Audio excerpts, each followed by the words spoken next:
Previous ক্লাসে সমানুপাত অধ্যায়ের নিজে করি সবগুলো পার্ট কিন্তু আমরা শেষ করে ফেলেছি। তো আজকে কোষে দেখি 3 শুরু করব। তো কোষে দেখি 3-এর আজকে 2, 3, 4, 5 এবং 6 কমপ্লিট করে ফেলবো। তো চলো 2 নম্বর অঙ্কটা দেখি। দেখো 2 নম্বর অঙ্কটা কী বলছে, 8 জন লোক একটি কাজ 15 দিনে করতে পারে। হিসাব করে দেখি 10 জন লোক ওই কাজটি কত দিনে করতে পারবে। দেখো কত দিনে করতে পারবে মানে আমাকে সময়টা চাইছে, তাহলে আমরা সময়টা কী করব, প্রথমে ডান দিকে লিখে নেব। লিখি তাহলে সময় ব্র্যাকেটে কি, তাহলে দিন, আর এখানে কি লোক সংখ্যা,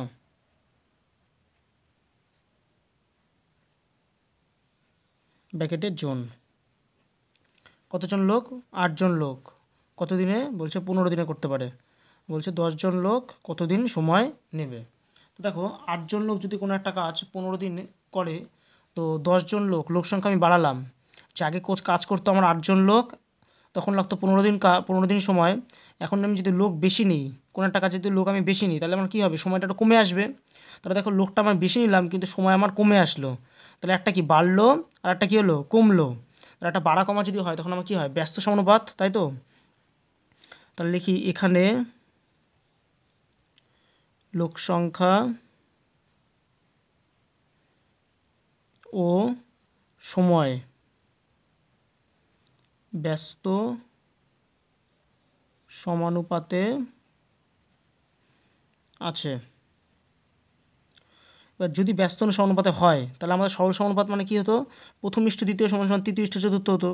ব্যস্তর ক্ষেত্রে শুধু উল্টে যাবে, প্রথম পদটা আমরা প্রথম যে পদগুলো আছে প্রথম এবং দ্বিতীয় সেটাকে আমরা উল্টে দেবো। তাহলে কী দেখবো, প্রথমে 10:8।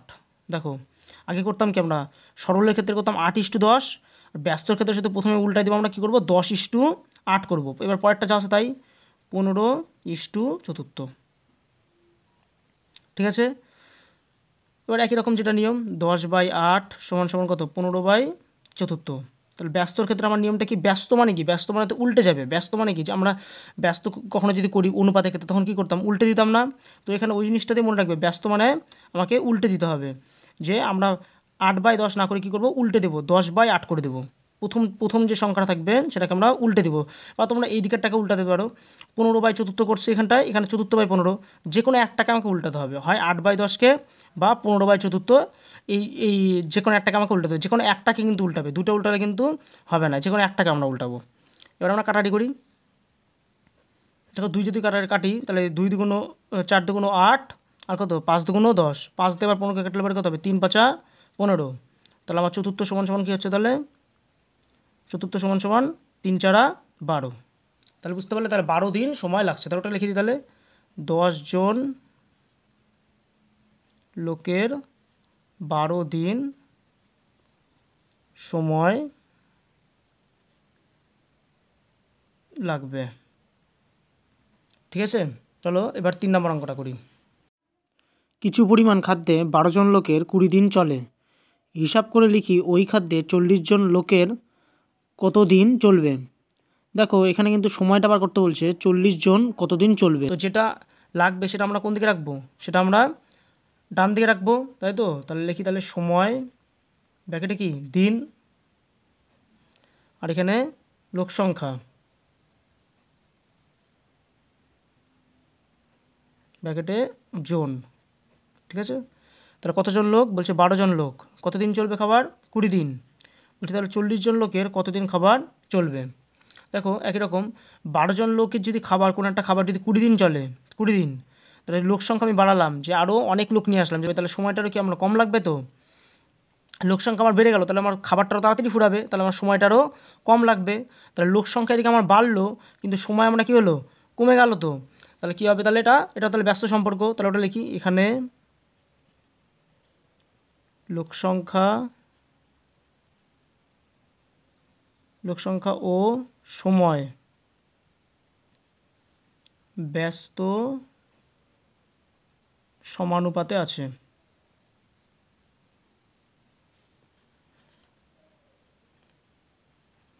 তাহলে ব্যস্ত সমানুপাতের আমাদের নিয়ম কি, যে কোনো একটাকে আমাকে পাল্টাতে হবে। তাহলে 12:40 ছিল, তাহলে আমরা কী করবো, 40:12, 40:12 সমান সমান এটাকে উল্টা দিলাম, 12:40 ছিল প্রথমে, সরল ক্ষেত্রে কী করতাম 12:40, সেটাকে আমরা উল্টাবো, যে কোনো একটাকে উল্টে দিব, তাহলে 40:12 সমান কি 20:4। একই রকম তাহলে কী করব 40/12 সমান সমান কত 20/4।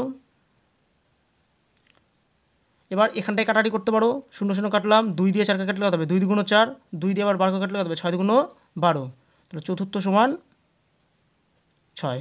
ঠিক আছে, অর্থাৎ আমার কী লাগবে 6 দিন সময় লাগবে। তো 40 জন লোকের 6 দিন চলবে। ঠিক আছে, এবার 4 নম্বর অঙ্কটা করব। তাহলে কী বলছে, অরুণবাবু তার কৃষি জমিতে 16টি লাঙল দিয়ে 10 দিনে সব জমি চাষ করিয়েছেন। ওই সব জমি 8 দিনে চাষ করতে চাইলে কতগুলি লাঙল দরকার হিসাব করি। দেখো এখানে তাহলে লাঙল সংখ্যা চাইছে, তাহলে লাঙল সংখ্যাটা আমরা কী দিব ডান দিকে লিখব, একই রকম নিয়ম। তাহলে লাঙল সংখ্যাটা দিকে লিখে দিই, তাহলে লাঙল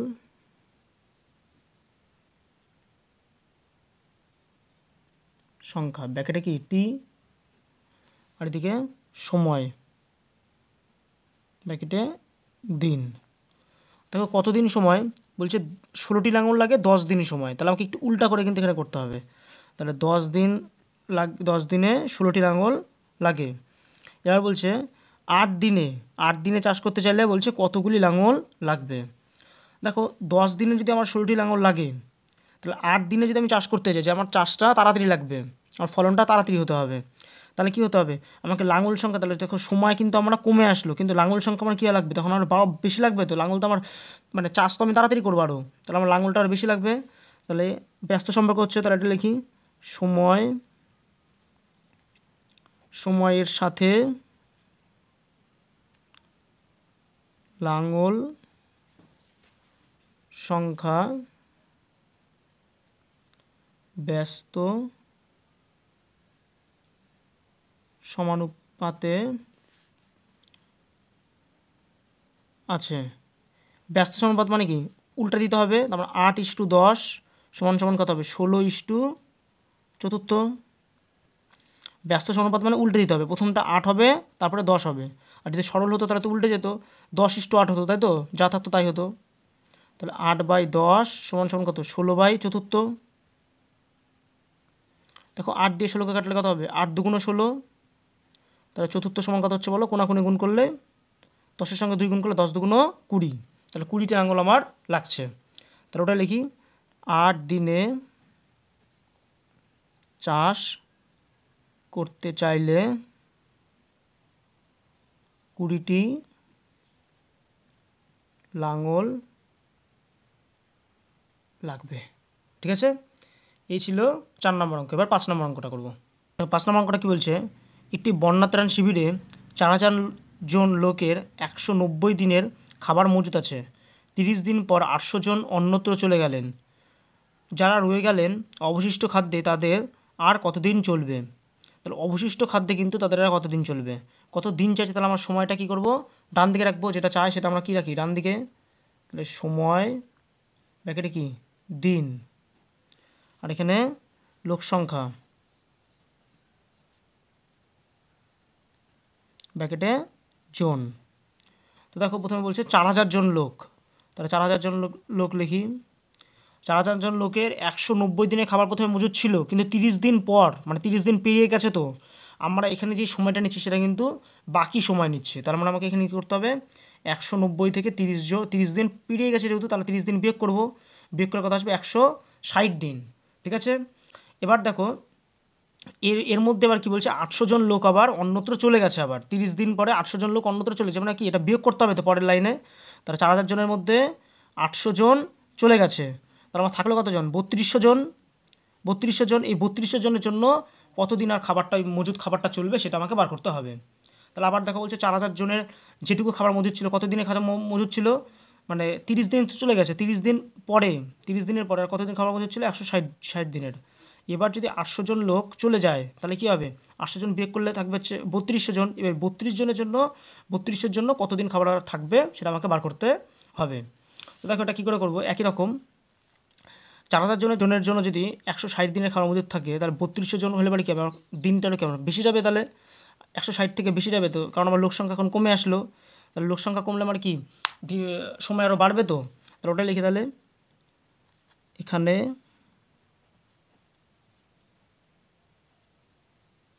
লোক সংখ্যার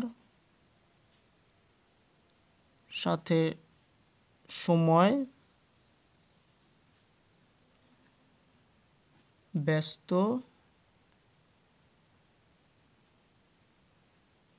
সমানুপাতে আছে, ঠিক আছে। তাহলে একই রকম ব্যস্ত সমানুপাত হলে কী হবে আমাদের, দ্বিতীয়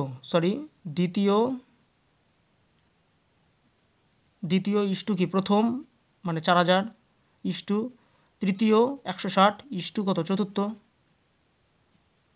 তাহলে দ্বিতীয় ইস্টু প্রথম মানে 4000 সমান সমান 160 ইস্টু চতুর্থ, ইস্টু মানে কি ভাগ করে দিলাম 160/4, এদিকে 2টা শূন্য এদিকে 2টা শূন্য কেটে গেল, ঠিক আছে। বাকি কাটাকাটি পরে করছি। তাহলে কী হবে, চতুর্থ যদি কোনাকুনি গুণ করি তাহলে কত হবে, 32 গুণন চতুর্থ সমান সমান কত 160 গুণন কত 40, বা চতুর্থ সমান সমান কত, তাহলে 160 গুণন কত 40 বাই এখানে 32 গুণ ছিল এদিকে কী হবে, তাহলে ভাগ, তাই তো।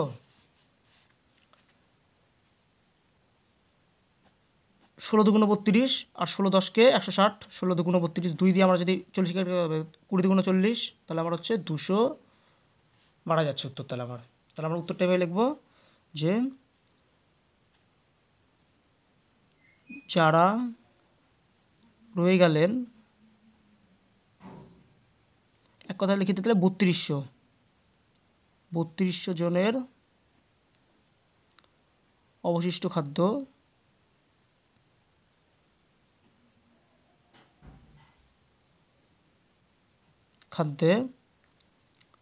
200 দিন চলবে, ঠিক আছে, 200 দিন চলবে।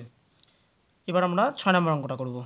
দেখো এই অঙ্কটা একটুখানি টাইপটা আলাদা রকম আছে, তো এটা ইম্পর্টেন্ট হিসেবে ধরে রাখতে পারো, কারণ প্রথমের অঙ্কগুলো তো এটা 5 নাম্বারটাও স্টার দিয়ে রাখতে পারো, 5 এবং 6 আসলে পারে এই দুটার মধ্যে আসার কথা তোমাদের পরীক্ষায়।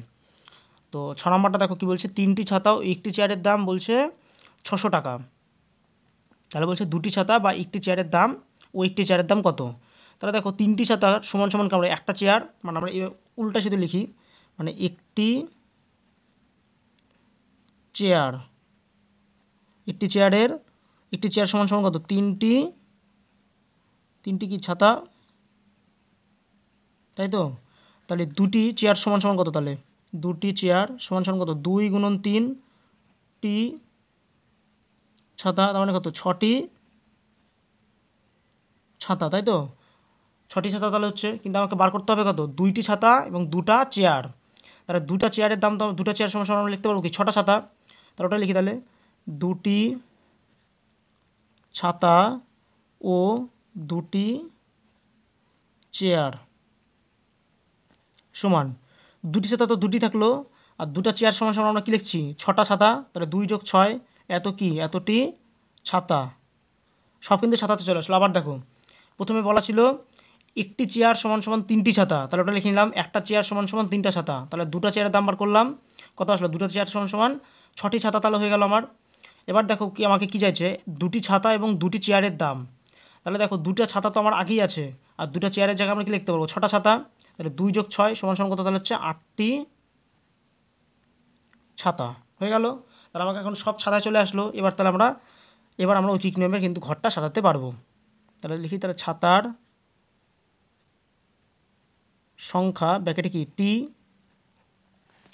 আর এখানে ছাতার দাম, ঠিক আছে, ব্র্যাকেটে টাকা। ছাতার সংখ্যা প্রথমে কথা বলছিল, প্রথমে ছাতা বলছে 3টা ছাতা, আর এখানে দাম কত বলছে 600 টাকা। তাহলে এখন আমাদের ছাতা কত এখন হয়ে গেছে 8টা ছাতা, 8টা ছাতার জন্য দাম কত সেটা আমাকে বার করতে হবে। দেখো 3টা ছাতার দাম যদি 600 টাকা হয়, তাহলে 8টা ছাতার দাম ছাতার সংখ্যা কি বাড়লো, তাহলে দামও কী হবে আমার বাড়বে, কারণ এখানে 8টা ছাতা হয়েছে, ছাতা আগে ছিল 3টা, এখন হলো 8টা, তাহলে কি ছাতার দামও কি বাড়বে? তো তাহলে এখানে লিখতে হবে, এখানে ছাতার সংখ্যা ও ছাতার দাম সরল সমানুপাতে আছে।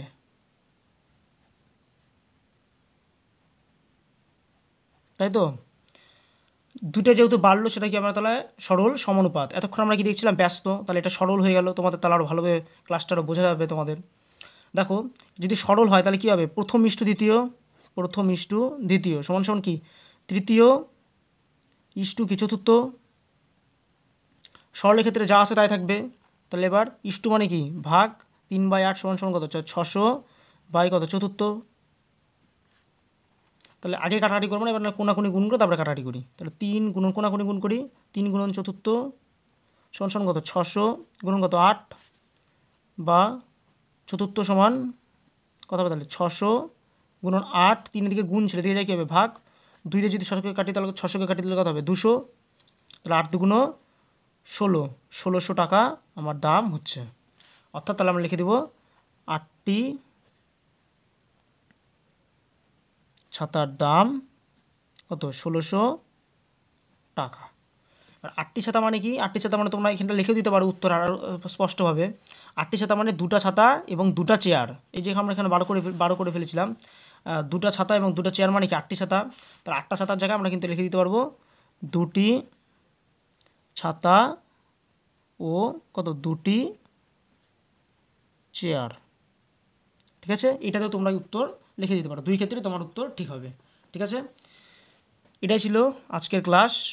এর পরের ক্লাসে আমরা কোষে দেখি 3-এর এই যে 9, 10, 11, 12 এবং 13 এই অঙ্কগুলি করে সমানুপাত অধ্যায়টা পুরোপুরি শেষ করব। তোমরা এখনও যারা চ্যানেলটিকে সাবস্ক্রাইব করোনি, সাবস্ক্রাইব করে নাও এবং ক্লাসটা ভালো লাগলে একটা লাইক করো, কমেন্ট করো এবং বন্ধুদের মধ্যে শেয়ার করো। আজকের মতো এটুকুই, গুড বাই।